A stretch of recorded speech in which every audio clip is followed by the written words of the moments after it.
The Skorts controversy: why Camogie players deserve change.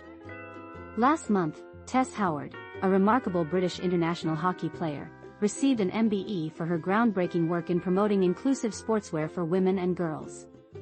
It's hard to believe that in 2023, we still need advocates for something as basic as the right to choose what to wear while playing sports.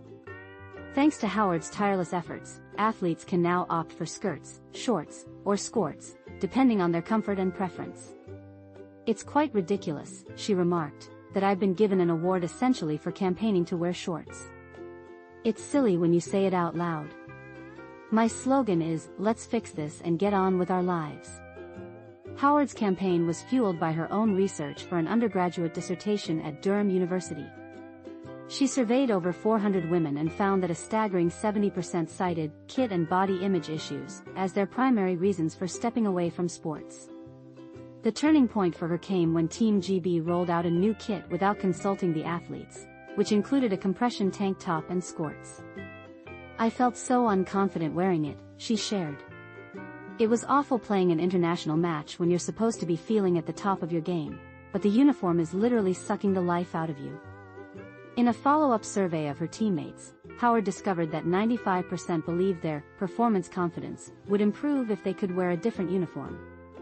This brings us to the ongoing struggle in Camogie, where the issue of skorts remains frustratingly unresolved. Just last week, the Gaelic Players Association, GPA, released the results of their latest survey involving inter-county Camogie players. Out of 650 respondents, a whopping 70% reported feeling discomfort in skorts, while 83% expressed a desire to choose between skorts and shorts.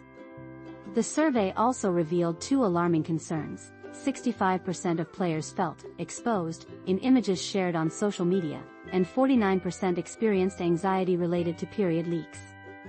This past Saturday, players from Kilkenny and Dublin took a bold stand by showing up for their Leinster semi-final in shorts, a coordinated protest against the skorts requirement. The penalty for wearing the wrong gear?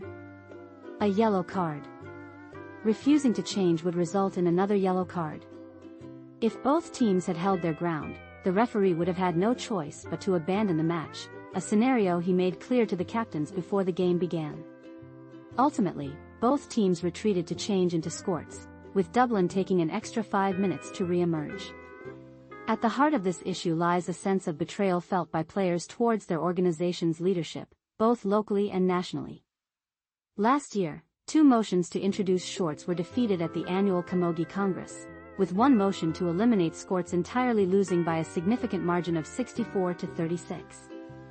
Another motion to allow shorts as an option was narrowly defeated by just 10 votes.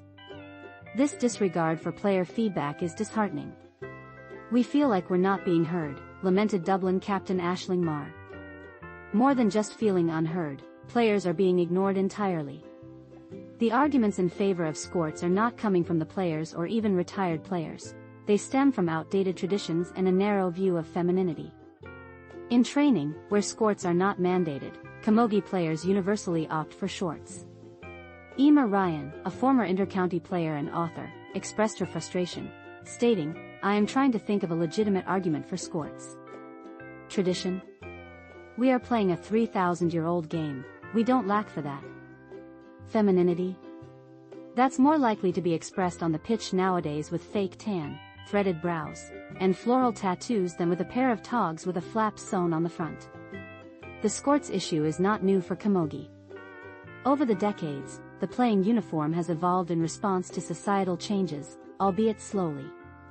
Back in 1932, players donned gym frocks that covered the knee, long black stockings, canvas boots, long-sleeved blouses, and a belt or sash around the waist, as noted by Siobhan Doyle on RT.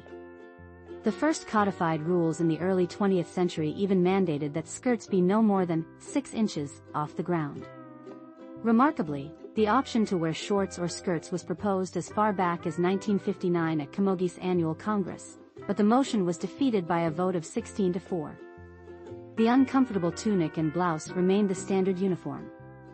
In contrast, other sports have listened to their athletes. For instance, in 2023, the Irish rugby team adopted navy shorts to help alleviate period anxieties, and some inter-county Gaelic football teams have made similar changes. As Enya Breen, an Ireland rugby player, put it, the top way to ensure we perform at our best on the field is by removing any unnecessary distractions. Our hope is that it will help women at all levels of rugby to feel more comfortable on the field. In a recent gesture, the GPA shared the results of their survey with the Camogie Association before publication. However, the Camogie Association did not acknowledge receipt of the findings. It's understood that an email was sent to all county boards indicating that a committee is looking into the uniform issue. Unfortunately, under the Camogie Association's constitution, this topic cannot be revisited at Congress until 2027. That's far too long to wait. Change is needed now. The players must build on the momentum from Saturday's protest. If that means matches being abandoned, so be it. It's time to escalate the push for change. Ignoring the voices of these athletes is no longer acceptable.